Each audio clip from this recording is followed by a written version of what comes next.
আমি একথাই বলবো, দ্রুত নির্বাচন দিয়ে নির্বাচনী সরকারকে ক্ষমতা হস্তান্তর করিয়া ওনাদের ক্ষমতাটা বসাই দেয়।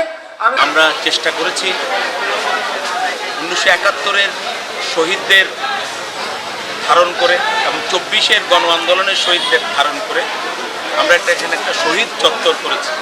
আপনি দেখতে পাচ্ছেন এখানে মহান স্বাধীনতার যুদ্ধের 7 বীরশ্রেষ্ঠকে আমরা ধারণ করেছি। বাংলাদেশের প্রথম শহীদ এই 24-এর গণ আন্দোলন এবং গণ অভ্যুত্থানের আমি মনে করি সারা বাংলাদেশের মধ্যে যার শাহাদাতের মধ্য দিয়ে ফ্যাসিস্ট বিদায়ের কে ত্বরান্বিত করেছে।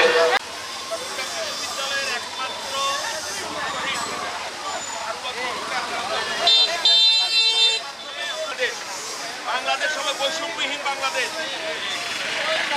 শহীদদের রক্ত আর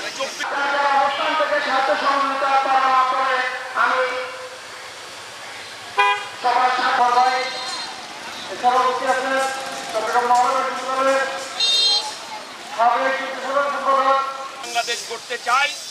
ইনশাল্লাহ আমরা সেই মানবিক বাংলাদেশ তৈরি করব। আমি 1 বছর পরে বর্ষপূর্তি উপলক্ষে আমরা এই অনেক কৃতজ্ঞতা। আর একটা কথা বলবো, আমরা যে অঙ্কটা আমি কি বলি, আমরা ধন্যবাদী আমি দেশে কথা শুনছেন ওনাদের অনেক ধন্যবাদ। আমি চট্টগ্রাম মাটিতে ঐতিহাসিক 5ই আগস্ট ছাত্র জনতার গণ অভ্যুত্থানের পরে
আজকে দেশের দিক নির্দেশনায়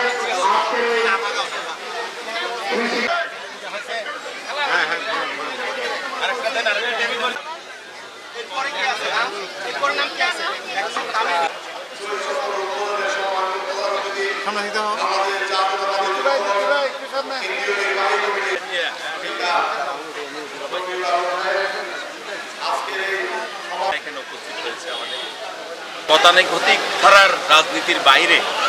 আমি একথাই বলবো, দ্রুত নির্বাচন দিয়ে নির্বাচনী সরকারকে ক্ষমতা হস্তান্তর করিয়া ওনাদের ক্ষমতাটা বসাই দেয়। আমরা চেষ্টা করেছি 1971-এর শহীদদের ধারণ করে এবং 24-এর গণ আন্দোলনের শহীদদের ধারণ করে আমরা এখানে একটা শহীদ চত্বর করেছি। আপনি দেখতে পাচ্ছেন এখানে মহান স্বাধীনতার যুদ্ধের 7 বীরশ্রেষ্ঠকে আমরা ধারণ করেছি। বাংলাদেশের প্রথম শহীদ এই 24-এর গণ আন্দোলন এবং গণ অভ্যুত্থানের আমি মনে করি সারা বাংলাদেশের মধ্যে যার শাহাদাতের মধ্য দিয়ে ফ্যাসিস্ট বিদায়ের কে ত্বরান্বিত করেছে।